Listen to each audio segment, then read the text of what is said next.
crazy just to see the songs going back and forth and all of that. It was love. So Johnson, like, just to understand something though, you know, going into it after seeing the first three, because you had Swizz and Tim, then you had Boy Wonder and Hit Boy, then Dream and Sean. Now you're going up against Neo. You're a heavy underdog. What was it like curating your 20? You know what I mean? Like I know it had to be something serious. Y'all like, oh, we got to throw this on there. Oh yeah, because y'all are the first verses with the 20 rounds. Yeah. Yeah. Initially, Neo and I said 25, but then Swizz, came with the proper curation. He was like, no, it should be 20. 90 seconds. Just go into the joints and go back and forth. Man, I got with Troy Taylor and Chris Hicks, and we just kind of went over the whole playlist, man, and just like, okay, we're gonna play this. We knew what the first 5 were going to be, and we knew what the last 4 were going to be, and then we just had everything in the middle to kind of keep it fluid. Okay, if Neo play this, we're gonna play this, or if he come back with this, we'll play this. We knew how we wanted to start, and obviously, we knew we were going to finish with the Aaliyah and the Mary Riot joints. Were there any surprises, Johnson? Oh wait, Mo, let me interrupt to say, guys, this is Monique. Sorry. I didn't interrupt Monique. No.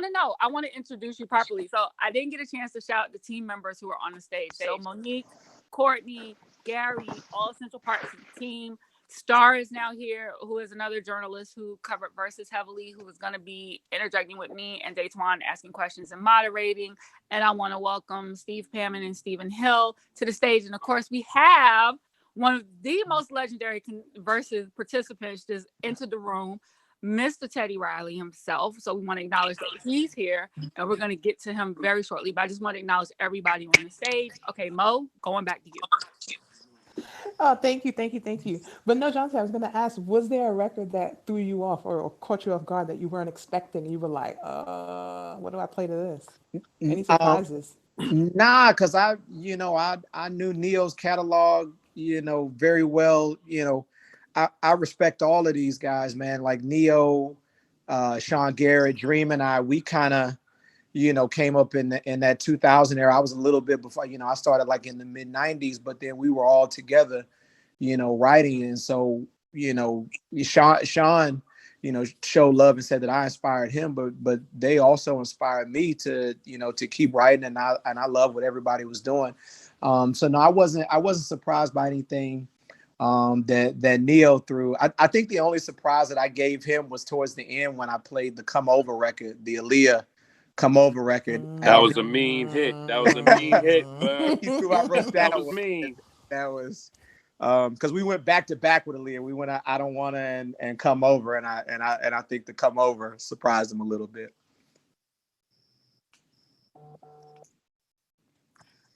Hey, Star, you there, Star? Yeah, what up? What's good, What Star? up, Star? Hey, Naima. What up, Swizz? What up, Tim? Blessings, sis. Blessings. What's up? So, Star, we've already gone through. We asked Tim and Swizz, some early thoughts. We've been hitting the other participants on the stage, and obviously we want to get to Teddy. But I also want to give a chance for the team to talk a little bit before we keep going through the participants. So Mo and Courtney, I want to turn it over to you to maybe give some flowers and shine some lights on what makes all of this happen behind the scenes that people don't even know about as it's grown. Shout to Mo, Courtney, Gary. The team is impeccable. Yeah. Big zone. Squad. I'll say patience, because I think,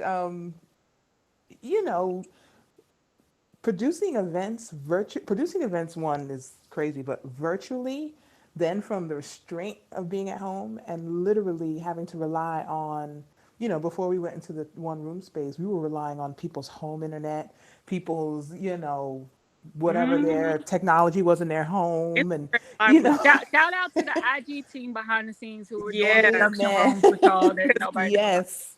Forced Instagram to really step it up and add certain features and figure out what was optimal for events like this. So that was pretty dope. Yeah. So that would be for me. I'd just say patience, because you didn't know what to expect. I mean, when we did Nelly versus Luda, we had a rain delay, like a legit cloud over the studio blocking the antenna. And you can't plan for that. You just literally have to wait and hope it kind of passes. So just being prepared for anything that can come your way has definitely been one of the bits. Anything. Let them know, Gary. Let them know. Yo. Anything. Anything. I mean, I think it obviously was more complicated than some of us watching from home could imagine in our various moments of frustration, because you're organizing a lot of different moving pieces and you're dealing with artists. And I want to get to that. I'm gonna try to go in the order that people are on my screen here. And Steve Hammond joined us a while ago. Steve, I mean, do you want to share your thoughts as we get to the 1 year mark of Verzuz? Well, first of all, two things. One, I just want to thank Swiss and Tim and the whole team who put Versus together. I'm here with my brother and my partner, Stephen Hill. I mean, we're super fans. We like to think ourselves as the two old men from the Muppet Show, just on the Absolutely. balcony, just cracking jokes and, Walt, enjoying it. Walter Waldorf and Statler. Yeah. Yeah, absolutely. And literally, that's what we felt like. But we wanted to do it in a sincere way because, by definition, we both have a lot of experience in the business. But, and I don't mean this with hyperbole, I hadn't seen the passion and the love for real music like I saw, when Swiss was even just describing, his vision. And what I just love, from the conversations with him and just observing it, you not only see the growth, but you see essentially the love. Like, this is about the music. And, Stephen and I, for those that don't know, we do a little bit of a IG live show, frankly, before and after Versus, because we thought about it as a sporting event. And we said, well, what's missing from the sporting event is the post and pregame show. And we tried to take it seriously. And, I would never disrespect the hard work that, Mo and all the team, Fadia and Swiss and Tim do by trying to do anything that doesn't celebrate the music. So our path was, and I'll let Stephen chime in, is just let's keep it focused on the music. Let's keep it really focused on the strategy. It's a game, it's song for song. It's not who has the best catalog. Is, when you got 20 songs, it's only best of 11, best to 11, I Right. would say. And when you're dealing with superstars like, that are on this panel tonight and everybody had in Verses, one wrong play, one thing that doesn't get clear, one mood shift can shift the momentum. And we saw that with Jadakiss and a few other battles. And so for us, man, it's just been a pleasure, an absolute pleasure. So, but Stephen, I don't know if you wanted to chime in. No, no, dude, no. Just shout out to the entire Versus team to see how it started and how it's built during COVID. I always have my joke is there's been only 3 winners during COVID: D Nice, Jesse Collins, and Versus. Right, everybody else. Word life at Jesse Collins. Right. No, that's word. Absolutely. The only 3 winners during Versus, and so the cool thing was seeing it just start and build, and like that everybody's always anticipating who the next thing is. And then, when Steve, this started because Steve said, hey, you want to get on and talk a little bit before? I forget which Versus it was now, but I mean, it turned to what you said, the pregame, postgame, and you have 2, huge fans of music getting to talk about music, and not about gossip or anything else. It's about the music. It's about, the strategy. When people want to put strategies together, we are just fortunate enough to be the periphery of this awesome engine. Yeah, and one last thing, I would tell you, Swiss put the battery in our back after the Alicia Keys John Legend battle, because frankly, we don't do a lot of prep. We obviously research the songs and the artists, but we wanted to be authentic. So Stephen and I, just argue like we're in the barbershop or something. Yep. And, so half the time I'm like, man, God forbid any of these artists ever hear this reckless stuff we're talking about. Just to be candid, I'm like, I'm not about to, get beat down virtually, what I'm saying? Right. So, but Swiss called us up, man, after that, performance, and really, told me what he agreed with, what he didn't agree with, but really said, hey, man, you guys are onto something with this. And for that man to, obviously be orchestrating something like this, but tune in, me and Steven, it was like at first it was me, Steven, and my mother, probably the only people watching on IG.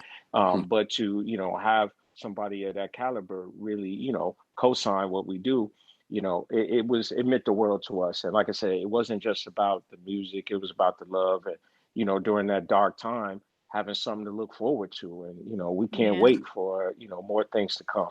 No, we appreciate you. We appreciate both of you guys. And, the commentating has been so on point, so well thought out.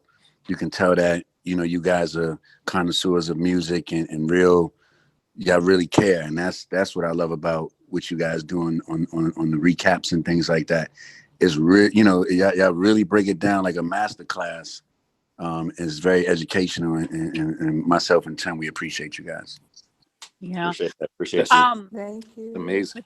Without further ado, though, Mr. Riley, we got Harlem's own in the house. Harlem's own. Mr. Riley. Sir. Let's go. Salute. The legend. So we in the zone? Mr. Yep. yeah, so we in the zone. VA's finest. No. VA finest is at the top right there, Mr. Yeah. Timbaland. I'm just the supporter, man. I just came in. I'm the messenger. That's what God sent. He sends a messenger. So I'm just the messenger to say that Virginia was the hottest and still is the hottest thing on the block. Oh, thank you. Well, You know what I'm saying? That's you, we man. That's acknowledge you. that. And Go ahead, Teddy. Sorry. I'm listening. No, I'm listening. So my question for you is, I think by everybody's accounts, we look at your April battle with Babyface as a tipping point for Verzuz. When I wrote about it for Billboard, I said that this was the moment that we knew that Verzuz was a universe, that Verzuz had its own language, it had its own characters, like it was a self-contained little world, microcosm, a cultural phenomenon. And not only because of the jokes and everything, which you were really gracious about, but because of the fact that you two were the oldest artists, or oldest entertainers, meaning had the longest careers thus far. And people outside of the culture could not understand why this particular matchup was so on fire. But everybody who got it, right? And I know that you weren't exactly, neither you nor Face were exactly 100% sure at first going in. Face told me that himself. He said Dre had to convince him. But can you talk a little bit about why you decided to do it and how it felt and what the experience was like for you? Sure, but first I want to thank everybody on here. I want to thank Swizz and Timbaland just for giving us the opportunity, and just the whole family. I never got to thank you all. Well, I did, but now saying it in person and us hearing each other in the flesh, our voices virtually. What made me want to do it was Swizz calling me and I spoke to him. He's like, so what you want to do? And I was like, whatever y'all think. I think this is great for the culture. I don't know about competing, but if it's competition, I'm not gonna run. So that's how it came about, and that was our conversation. And he said, "All right, I'm gonna circle back." And when he circled back, I just waited. I didn't tell nobody. I just said, if it happens, it happens. Because sometimes something, it would have been Jimmy Jam and Terry Lewis because they were 2 against 1. So I said, all right, well, let me figure out who's gonna be my partner. So I bought Breon. and made Shout him out famous. to Breon, man. Made him famous. That's my brother. That's amazing. That's my brother. I want him to come on here, man, because I feel like what we did was organically something that the people wanted to see. And when it went to a second day, and we didn't get to finish, and people like Quavo and all these guys called me like, yo, we can't get in your joint. That's when I knew we were in New York for that Verzuz. Even though I was in Vegas, but I felt like I was in New York trying to get in one of Swizz or one of Swizz or Diddy parties and shit. You can't even get in. You know what I'm saying? Didn't you watch They it from calling you another to the room? door. They calling you yo. No, Tim time watched out. it. I watched it on YouTube. How Yeah, about that? they couldn't get in. I watched it on the bootleg site. I watched it. Wow. I watched it with Lil Duval. Yep. We couldn't And get then into our own party. So I Y'all was couldn't talking to get Lil to your own Duval, point. and so Lil Duval was asking me questions, and I was texting Lil Duval. Said, "No, it's messing up. We gonna fix it." He said, "Lil Duval said, y'all gotta fix this shit, man. Come on." yeah. I said, You know "We what's so fixing it." funny though, y'all? From an Instagram end, I remember Swizz and Tim and Gary texting in the group chat that we all had, like, Fadia, how the Yep. fuck are we not in here right now? Like, this doesn't make sense. And I felt like the ultimate bouncer at the club, and I couldn't get them in. It was so Hey, bad. List Teddy. is closed. Teddy, I actually think, Teddy, you were the first person to actually perform on Verzuz, though. Yeah, Yes. you Yeah, Yes. was. well, I gotta tell y'all, I have the whole performance without any feedback. And I want to give it to Verzuz so that y'all can see it wasn't my day. He said it wasn't me. The duo. Damn it. I'm telling Okay, y'all. wait. Can we do an anniversary version of that performance though, Tim and Swizz on the Triller channel? Like, come on, you got it. Yo, let me That tell y'all would be something. crazy. That might be Yo, the rematch. we are Muhammad Ali and Joe Frazier. I'll take Joe Frazier. It's That's right. okay. That might be the rematch. It's the Thriller in Manila. And we should do Word. Let's go. we should do the full Triller throttle and because Manila. we should do a production and do it in the same room, and he play his songs live and I play Hold mine. on. What you mean the production?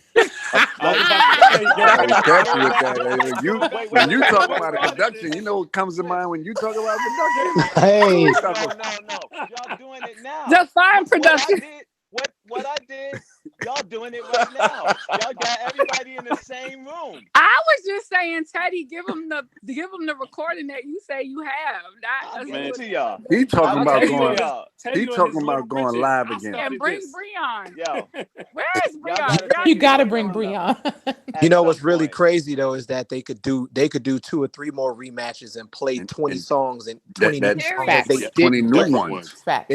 and still not run out of Yup. songs. A lot of Face people can didn't do that even too. get That's crazy. into Yeah. Face didn't even get all the way into the 90s good. That's what's crazy. Like None of us he did. stayed almost in the late Amazing 80s. catalog.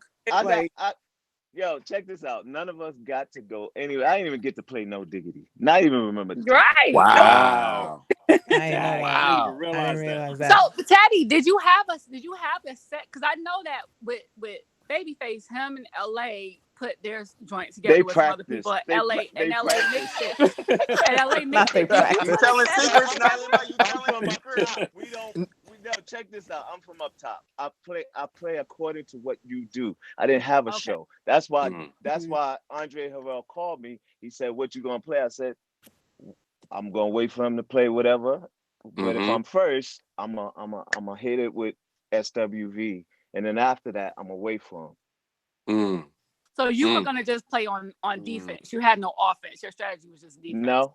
No, I just wanted to play music. It was really for the culture. I was just so happy to Right. be in the damn room with the greatest writer of all time. Right. So They forget did everything practice though, else. because And LA called me and he asked did. about my Oh He no, setup. they did. practiced. No, they Oh, they was LA ready. called me with Babyface on the phone and was like, "Yo, what? Because your sound was good. What kind of setup did you have?" And I was like, "Man, I'm just in front of the speaker." He was like, "Okay, cool. That's what we gonna do." And Wow. LA did edits. Like they did. They were ready. They were ready to Wait, meet but up tempo. was that week 1 or week 2? Because it was 2 weeks of them. That's a good question. I'm not sure. I They just called know me that they one. said LA did edits. That's wild. But Teddy, I do have a question though. What Sure. was it like for you to deal with the onslaught of all the memes and everything? Like it was a lot. It was like the most I've ever seen, probably. How did you Well, deal with that? I always say, be careful what you ask for because you just might get it. And I always ask to be roasted. I said all my friends got roasted. Flavor Flav got roasted. From back in the day, and then Andre Harrell got roasted. I said, dang, one day I'll get my day. So that was my day, and I went with it. Like Michael Jackson said, go with it. That was like Jam. your week, Teddy. It was your mom. For real. I You were jam with so them. gracious Especially though. You were very gracious. I gotta say. but no, I kind of follow with my the mother of my son. She just told me, Maddie said, go with it. Do not say Don't nothing, fight it. or you gonna go on a rock, or you gonna rock with them. So I just rock with them, man, and it worked. My daughter said the same thing. She was like, Dad, just go with it. but she was holding her friends back from doing memes and forward. I said, let's move forward. Yo, but I was just looking for did Spice you have any Adams to see if favorites he though? was in the room. Spice ain't in here because I was looking for Spice to see if he was in here to bring him up because I don't know how they were ready to go so fast. And Atheon. And Atheon. Oh, we lost him. Teddy, did we lose? Yeah. No, you're there. No, I was saying so. Yeah. Teddy, I was just saying I was looking for him because they were ready to go after each time y'all did anything so quick. But again, you were really a good sport about all of it. Yeah, I was learning on the spot, just like we do when we go in the studio and making records for people. Is you got to be, improvise. You got to wing it. You got to just go with it, and that's what I did. And it was fun, man. I have to say this. I want to thank Fadia as well because she was a great help. She was on that phone helping me with Swizz, and Swizz was getting heated. I hope I ain't pissed nobody off. I'm like, yo, I need Swizz in his zone. I need him back in his zone. Let me just say, those 48 hours though, between Saturday to Monday, were intense. What? Nah, it was a different type of. If your blood pressure was ever going. But low key, I think those 48 hours actually is what made the final event so legendary. Oh yeah, yes, 100%. People who had no intention of watching initially were like, "What are y'all talking about?" Because it's all anybody on social media was talking about for 2 whole days was this Verzuz. It just elevated it to a whole nother level. Yeah, but everybody kept saying y'all could keep it. and then y'all could keep it. Y'all can keep that. Y'all could keep it, crew. And then they doubled the numbers on them. But the thing that I like about the Teddy Riley and Babyface one, once again, thank you, Teddy. We highly appreciate you for showing up. That was big for us. But the thing that I like that a lot of people canceled Verzuz out at that time. A lot of people was texting myself and Tim, saying that it was good while it lasted. They was kind of, already writing off what we haven't even started yet. And that just fueled us up to even go harder. And that's why I was like, man, we turn the flyer around tomorrow. Right. So like it just put the like battery on our back to go harder, especially when people wanted to count us out so early. But it also showed that, we're humans too. Teddy's human too. Everybody's human. Like he can have a Wi-Fi problem, Right. And that was a real one. I mean, that was a whole different type of. I mean, they named the Wi-Fi after you now. So I mean, They sure do. Nah, yo, check this out. I had the Verizon. Can you hear me now? Commercial. Nah. Word like you really did. Yo, that was it. I mean, then with the burgundy suit, it was just it. I was just like, okay, burgundy is the new Verizon color. And yo, it's crazy. And I'm that dude. Can you hear me now? But Swizz, you mentioned the 40. You guys were mentioning the 48 hours and how like everybody counting you out after that, after those technical difficulties, just put a battery in your back. I want to go back again to acknowledging the team and the work behind the scenes. So Court and Mo and Gary, can you tell us who are some of the other people that we should know about who make it happen on the artwork side, on the digital side? Like, talk to us about who's behind the scenes. Mo, Court. I mean, there's a couple people. This is Gary. We got everybody. But like, doing like say at my house when we do the documentary, you got Michelle shooting me on the iPhone. Like it's a lot. It's a lot we got going on. We got Thomas on our team. We got Thomas. Even in the midst of the pandemic, who's been at every single location. Yes. Battle on the spot. Dima not on here. Dima. Yeah. That's really our immediate team. No, we got our rolling team too. Oh man, they've been a blessing since day one. We gotta say rolling. What? That's because Rolling came in to save the sound. Yes, they did. Shout out to Just Blaze. Shout out to D Nice just jumped in. D Nice just came in. Yeah, I was really about to just shout out Just Blaze because Swizz, this actually kind of started between you and Swizz. I mean, you and Just. when y'all went for like 3 hours one night on IG. I was Yeah, watching that. just didn't want no smoke that night, but yeah, we had a Uh-oh. good time. Shots. Well, wait, There Swizz, you you said go. you did it with Just even before then. Like you gone against Just at Summer Jam, right? No, that was And Jay. kind Nah, of a I thought. went with that was With Tim. Kanye. I did Kanye at Summer Jam and then Tim at Summer Jam. Yep. Me and Tim did the last Summer Jam together. But in 06, or 08, me and Ye did Summer Jam Face Off. Y'all can Google that. That was That's a good crazy. time. But That was a good one. yeah, but the one with me and Tim was the one that I feel that worked, although all of those were super celebrations. I mean, the one with me and Just Blaze was crazy too. Ebro holding the phone for 3 hours straight. Yes. Yes. Yeah, that was crazy. Yes. It was, and it was off the cuff too. It was off the cuff too. But Swizz, man, you had Buster over there, you had Alicia over there, you had like, man, your side looked like a club, and then Just was there with like his homeboys. It was my studio. Yeah, it was his spot, and it was like he said, it wasn't really planned. Like we was just gonna do it for fun and film it, for the thing I was working on. And then he was like, "Yo, let's call some people," and I was like, all right."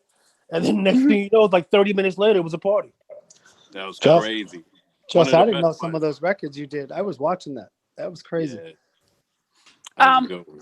So we got Justice in the house now. We got Derek in the house. Derek, I want to actually wish you a happy 1 year anniversary. You just marked the 1 year mark of Club Quarantine. Yep. Shout out to you. So Yo. again, you and the guys were back to back with this. You guys totally changed, between Club Quarantine and Verzuz, totally changed the way we viewed how we could be entertained, right? Digitally, or just what live entertainment could look like.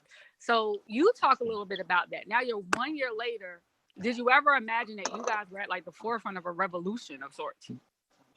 No. I never imagined this being like that. I think with all three of us, it all started from a place of love and just wanting to share music with people during this dark time, and it just resonated. People were home and music saved the world. It's what we needed. It's like, so I heard Swizz earlier when I was watching the movie with my mom and my daughter, so I couldn't really comment. But when he said how music has always been important during all of these times. That's the other one. That's what I felt, like I felt that it was just great to be able to share this kind of music with everyone. Dope. Okay, so I have to ask the question. I know it's a terrible question, but Derek, since you weren't a Verzuz participant, I need you to tell us what your favorite Verzuz has been. I know it's a hard question to answer. My favorite Verzuz was the Beanie Man joint. Yeah. That was a party. We're gonna talk about that because that was a party. That was just a party, man. That was just everything about that one was just what you expected to be in like Jamaica, like the cop rolling in, like it was just all of the dramatics were there. Like that joint was just wild, man. Like and it was truly like a good time. And the fact that they had a history of animosity, you guys got a lot of people together for different verses that had a history of Facts. Yeah. So talk about that. Right. And with the no beef rule in the paperwork, right? So and also Jeezy and Gucci too. That's what they Jeezy talking and about. Gucci was big. That one was big. Monica, I Brandy. don't worry about that one. Monica Brandy, facts. So Swizz and Tim, and I'm gonna get to Justin in a second. So first of all, and Justin's kind of part of this. Take us back to the beginning before we even get up that far. Talk to us about the group chat. Talk to us about the early days of putting the matches together, but how you decided what could work and what couldn't in terms of energy. Those were crazy. They're still going on, by the way, a year later. So there was a super producer group chat, basically, right? Is this correct? Nah. Yeah, no. Yes and no. I mean, when we first did it, we wanted to give the writers and producers their shine because, these are the architects behind the scene. And so me and Tim was like, yo, let's give the writers and producers their gardens and their flowers. And so we was just going through all of the producers and writers that just did great things like Jonte, who's here now, Sean Garrett.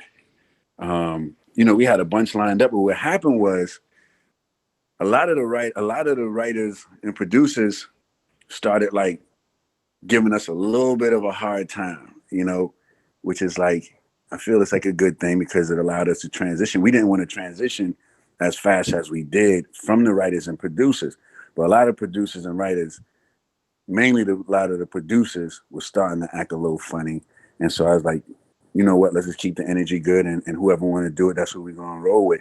And then it turned into this, but we definitely had the list, and we're gonna bring back some more writer and producer verses because we think it's very important to keep highlighting the excellence that go behind songwriting and producing. For sure. I think that was such a unique part of the educational experience. Like, Tim, I think you told me Verzuz like a museum. That was a great part of the educational experience of all of it, of just learning who's behind it and hearing them tell the stories about it. But now when it came to distinguishing, you guys decided at a certain point you wanted to make sure people knew this was love and it was a celebration and it wasn't really about going in and battling it out. So any of y'all who want to jump in on this on the team, how did you decide? Because the streets would be calling for like an actual battle, right? And sometimes you had one side willing to do that and the other side was like, and like the Brandy and Monica thing in particular, y'all were working on that for months and months. Talk about that. Well, I think that the reason why we changed the title was because battling usually comes from hip hop, right? And so we wasn't just doing hip hop on Verzuz. So a lot of the people that were actual R&B artists and was into a different side of the music, they was kind of, not feeling the word battle. And I was like, you know what? Our culture is battling enough in the streets with a lot of things that's been going on, especially during the Verzuz times with all of the police brutality and different injustices that we've been dealing with. We should call it an educational celebration because that's really what it is. Now, can people be competitive on the platform? Yeah. Like naturally you're going to be competitive, but to call it a battle was just a lot of the great people that we wanted on the platform was curving away from it because of that word. And I was like, man, we can't let this one word stop the beautiful lineups that we have coming. And just recently I had to re-explain on a 2-hour phone call, it's not a battle. Now, if you get on stage and make it a battle, that's on you. But it's an educational celebration with friendly competition. It felt like Manny Fresh came to battle and Scott Storch came to play the piano. Word. Yo, Manny had the drops. Manny's little recordings and drops. Yes. Manny was not playing. Because Manny started off as a DJ. Like that's a DJ competitive spirit. Like that was just what he know. That's all Manny comes from that. So it's hard to change his style of how he want to have fun. A lot of people don't know Manny. He's like a real comical person, right? Like so when he was playing those drops, like he wasn't doing that to diss Scott. He was doing that to like clown him and have fun at the same time. Although one could say that he took it a little bit far, but he was Scott was. I feel like he was getting under Scott's skin. I mean, it get like that sometimes, but that's totally the case. But then you would have someone like T-Pain, and then Lil Jon, and that Jonathan. That's when you know how to add the spice to it. You know what I mean? The Jonathan. That was one of my favorites. Just you're a DJ, you're a producer, you're all of those things. So from the point of view of being one of the artists and one of the greats on that side of the platform, what did Verzuz mean to you watching it? I watch it as a fan. For me, it's great to just be able to get these moments that we probably would never actually get, like on an actual stage. I mean, that could change now, but up until that point, you would never imagine that you would see these things happen. So for me, it was just great to see a celebration of our music, our culture, and ultimately, I know it's cliche to say it at this point, but everybody won every time. You know what I mean? in terms of the culture one. It wasn't about this artist or this artist. It was just about people getting able to experience, those once in a lifetime moments. I mean, when are you ever going to watch Raekwon and Ghostface do all their records, then get drunk and dance to disco? Jesus! You're not gonna find that in too many spots. You're not gonna find that anywhere ever outside. Wait, when are you gonna Maybe see? at When Park are you Hill, gonna maybe. see DMX cracking jokes and With doing Snoop songs? Like Yes. that was amazing. Even the gospel one was a party. It was, and it's The also healing. the healing. Like that was so deep. Just I'm gonna ask because I know some people in who are watching, listening, whatever you want to call it, are probably wondering why have we not seen you in a versus matchup yet? I just had to ask. Well, sorry, not a problem. Hold on, I'm just taking my dogs out. Get in the house. Come on, go. That's a loaded question. I just had to ask it. I'm a journalist. The matchup would have to be right, and the matchup would have to be in good energy and in good spirit. That's pretty much all it is. And there's a bunch of my peers that I would love to do that with. I mean, me and Alchemist toured for like 4 years, basically doing our own form of verses. All throughout Europe and Asia, and it was a great time. So it can be done, with good spirit, but it has to be that. I don't want to do the other thing. And there's some folks that want to do the other thing. He want to go to war. He want to keep that hip hop competitive spirit in it. No celebration. But Just is a very special person in hip hop and as a producer, and he brought a lot to this game. He brought a lot to this table, which is why me and Tim, although what me and him did was before Versus, me and Tim agreed to bring him along the ride with the other creatives with us in Versus because of what we did, and it was so phenomenal and what he represent. And so we had to do that with our brother, and we look forward to actually having you on the platform. Definitely. So I'm glad that you're confirming that today, because we got a lot of listeners on here. Thank you, Jess. The contract's in your email. I'm about to say the contract's in the email.